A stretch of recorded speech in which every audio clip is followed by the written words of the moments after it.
Every time I open a query email that is typed in the Courier font, it's like I automatically check out. That is the worst font ever. Hey, what's up you guys? It's Avery and welcome back to my channel. For those of you who have never been here before, welcome. Glad you're here. In today's video, I am kind of doing something that I don't usually do. So this channel is really about BookTube, but I know that there's another portion of BookTube that is called AuthorTube, which is focused on helping authors with writing and the publishing process. So today's video is kind of a dip for me into the AuthorTube portion of YouTube, because as I've talked about in previous videos, this past semester I was an intern for a literary agency. So for those of you who might not know what a literary agency is, a literary agent is somebody who represents your book and who is the person who ends up getting it sold to a publishing house to, publish. So your agent is kind of your go-between between the author and the editors and the people at the publishing houses. For anyone who is interested in traditional publishing with either one of the big 5 houses or even just mid-sized publishers, you pretty much need a literary agent to advocate for you and your book and to kind of let editors know, hey, this isn't just anyone writing a book. I vetted this and I think it's great. You should like it too. So that is the purpose of a literary agent. They are incredibly integral to the publishing process. They really are the step between the author and the editors. This is one of the hardest parts of getting your book published, is getting an agent to represent you. Because if you have an agent representing you, most likely it is way easier for your book to be published because agents have contacts with editors at different houses and are able to help get your book bought by a house. So the process of attaining a literary agent is called querying, and that is when you basically cold email literary agents, giving them a query letter, which is explaining what your book is about, as well as some of the pages of your manuscript so they can see what your writing is like. So as an intern at a literary agency this past semester, reading queries was one of the biggest parts of my job. I read over 3,500 queries from January to April. So literally thousands of queries. I've seen them all, every single genre, every single type of book. I've read a query for it. Nonfiction, fiction, memoirs, anything, literally anything that you can think of. I've read probably multiple queries for that type of book. So I have a lot of experience in reading queries. I know what a good query is like. I know what lacking queries look like. So I thought in today's video, I would give you my tips for having a strong query letter and attaching your manuscript. I'm not going to go into extreme detail about how to write a query letter. If that's something you're interested in seeing in the future, then maybe I'll make a video about that. These are just specific tips about fine-tuning your query letter, as well as your first few pages of your manuscript that are attached to that query letter. So not a step-by-step how to write a query letter, but more random but important tips that I think are helpful for your query letter. Just as a disclaimer, I'm not a literary agent. I was just an intern at a literary agency. So I'm not saying this is like my professional opinion at all. This is literally just the opinion of me, an intern who has read tons of queries. But if you want to know the truth, for many agencies, interns are really the backbone of the agency, and they are the ones who read your queries and whose opinions are taken seriously about whether an agent should read the query and then pursue the project. So even though, yes, I was just an intern, me and the other interns were trusted. We were chosen because our opinions were thought of to have a lot of value, and so interns really see a lot. So I feel qualified to give you my tips on what a good query looks like, what a bad query looks like, and just overall tips. And every single person is different. So these are just the things that stood out to me while I was reading queries, but A different agent or a different intern who's reading your query might have a different way that they think. But I feel like most of the tips that I'm going to say are pretty universal and that a lot of people would probably agree with. But that is my disclaimer. If you don't care about my opinion, don't keep watching, because yes, I was just an intern, but most likely if you're querying to an agency, there's going to be interns reading your queries. So take that, for what you will. So without further ado, let's get started with my tips for querying. My first tip might seem obvious, but you'd be surprised how many people don't follow this. Follow the specific submission guidelines of the agency that you are querying. Agents aren't dumb. They know that you are querying multiple different agencies because that's what you have to do in order to find someone who is interested. But that doesn't mean that you can have one query letter that you just send to every single agency. You need to make sure that you are following the submission guidelines of each specific agency. So for my agency, we asked that everything be copy and pasted into the body of the email because it made it a lot easier for us when we had to read hundreds of queries every day, is to just be able to open the email and have everything there instead of different attachments. But different agencies might want you to attach your manuscript as a certain type of file. Just make sure to follow those guidelines. I didn't personally do this, but other interns at my agency told me that they would not even read a query if it was not submitted correctly. I was a little lax, and if someone submitted a PDF or a Word document, I would usually open it and give it a read. But some agents or interns, they have so much to look through that if you don't even follow their submission guidelines, they're not going to even consider it. Especially because it shows that you obviously can't follow directions. So what does that say about you as a person? I don't know. So that's the biggest thing. Make sure to follow the submission guidelines, and also make sure to personalize your query letter even just a little bit. Make sure you address the agent, not just a to whom this may concern. Make sure to say where you found out about them, if there's any books that they've represented that you like, or if they represent the genre that you're interested in. You do want to personalize it a little bit to each agent so that they know that you have looked into them and you haven't just emailed every single email that you can find for an agent. This next tip might not seem like it's important or a big deal, but it was something specific to me, and I know I can't be the only one. But make sure that the font, I'm talking about the actual font, the size of the font, the color of the font, is like normal. Don't use crazy fonts like at all. They're just hard to read.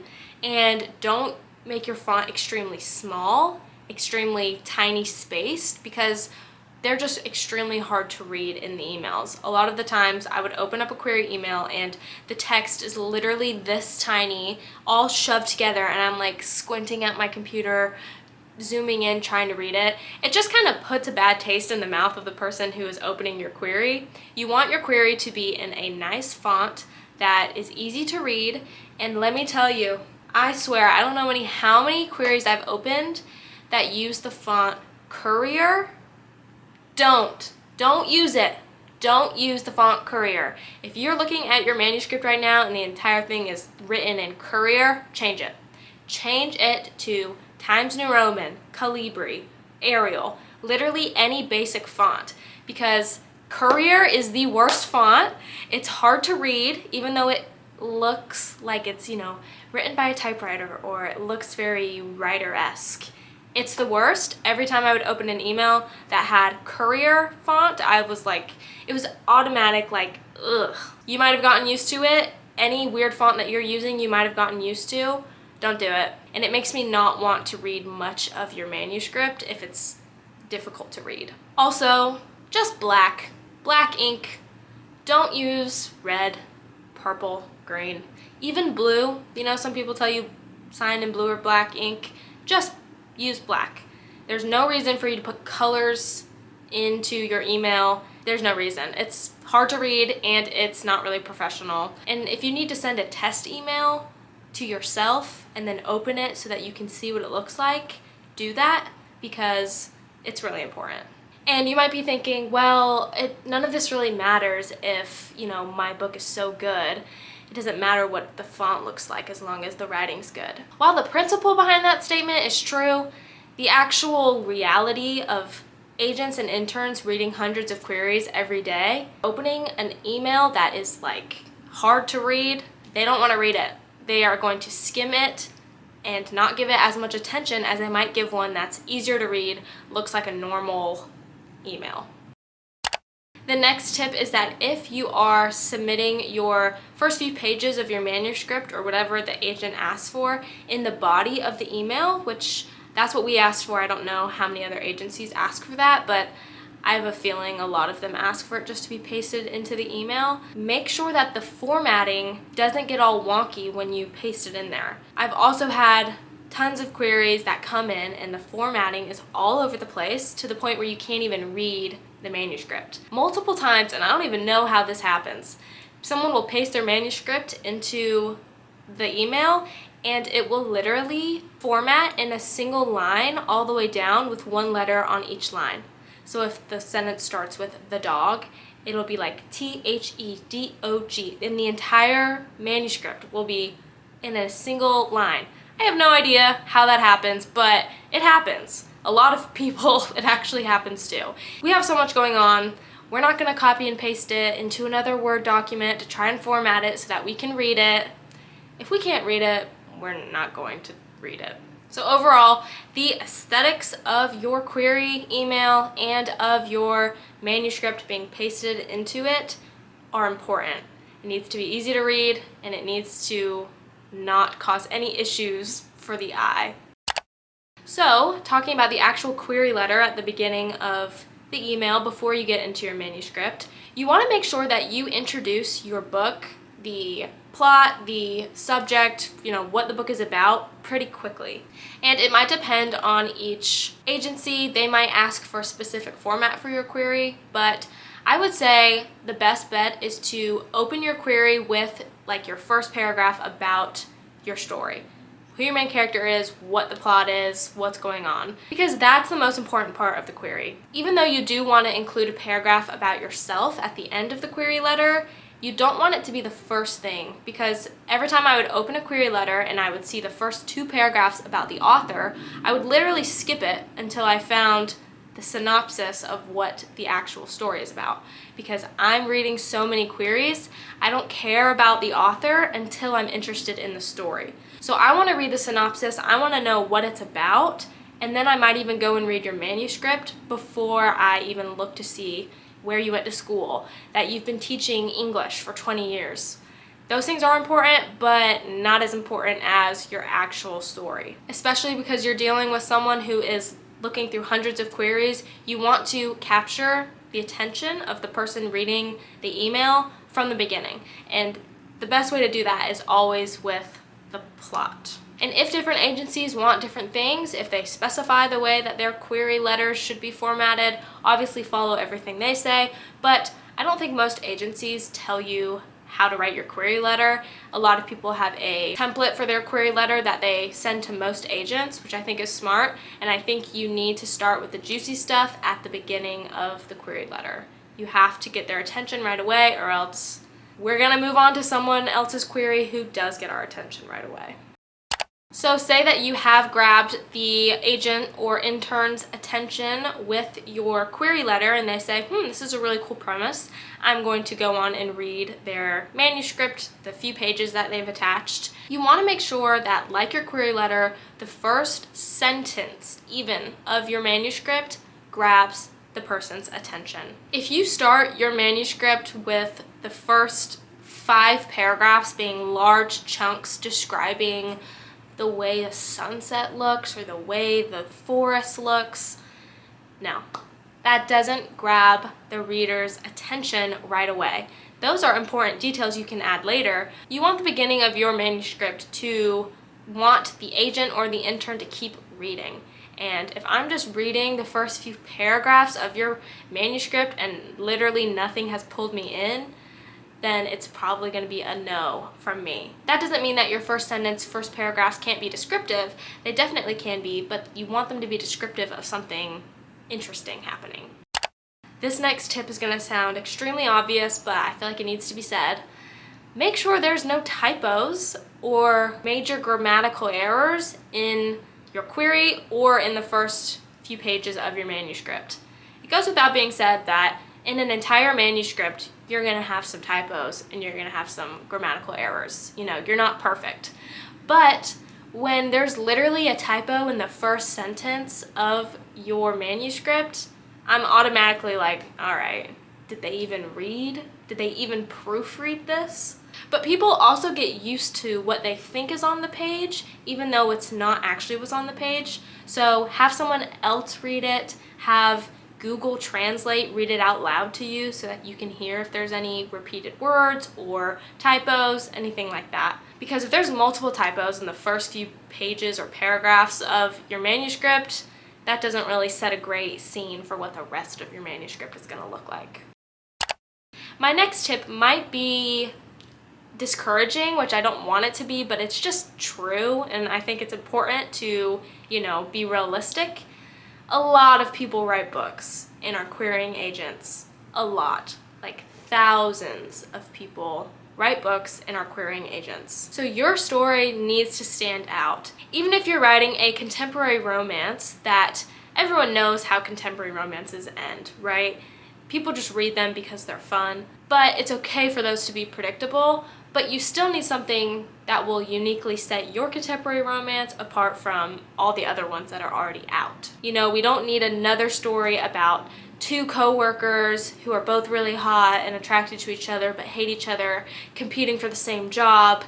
That's been done already very well. So if that's the same plot of your book, you need something in there to make it different. It has to be unique. There are a million different space operas about, a character on a ship with a crew going off to save the universe, going to different planets. That's great, but yours needs to be unique in some way from all of the other ones. Writing about vampires? Love vampires.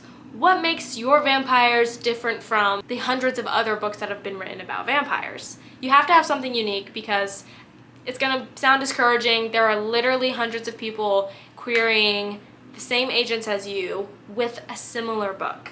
So yours has to be unique. That being said, I also strongly believe that you shouldn't do too much.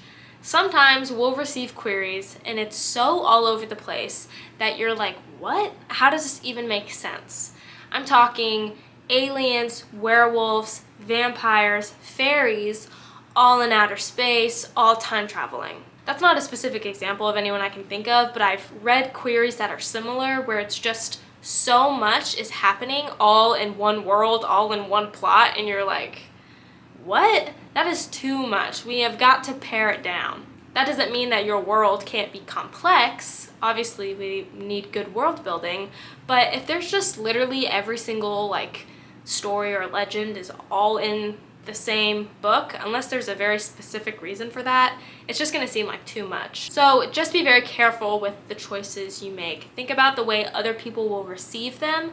Just because you love it in your head and you're very committed to that part of your novel doesn't mean that it's gonna go over well with everyone else. So definitely get outside opinions and make sure and think about your book in the context of the larger market and what's doing well right now and how not to be just like everyone else. Well, you guys, these were all my tips for querying. Like I said, I've read thousands of queries in the past few months. I pretty much know what good ones and what bad ones look like, and each agent is different. So obviously one agent might not mind if you write your query letter in a rainbow of colors. But I think it's safe to assume no. But I think most of these tips were pretty universal, and I think most agents and other interns would agree. I really think interns are the backbone of the publishing world and specifically of literary agencies. Most literary agencies have interns reading the queries and screening them before they get to the agents. So you might not think I'm qualified to give you all these tips, but if you've submitted a query in the past year to my particular agency, I've read it because I read all of the queries that came in. So, it's up to you whether you believe me or not, but I think you should. If you have any specific questions for me about your query or about querying in general, definitely leave a comment. I'll be happy to respond. I hope that you guys enjoyed this video. I hope that it was helpful for you if you are in the process of querying, or if you haven't started yet but you're getting to that point where you're thinking about it. I think it's important to watch videos like these and to do a lot of research on what a good query letter is like and what not to do. There are videos by authors who have had their books published from a Big 5 house and have gone through this process and know a lot about it. But then also from people like me who, even though I don't query people, I've received and read quite a few. Definitely keep doing your research, but I hope this video was able to help a little bit. If you enjoyed, make sure to give it a thumbs up and also subscribe if you want to see more videos from me. I also read a lot of partial and full manuscripts in my internship this past semester, so maybe in the future I'll make a video about that and some of the no-nos and good things that I saw in people's manuscripts. But thank you again for watching. I hope that it helped some of you out there, and I will see you in my next video. Bye.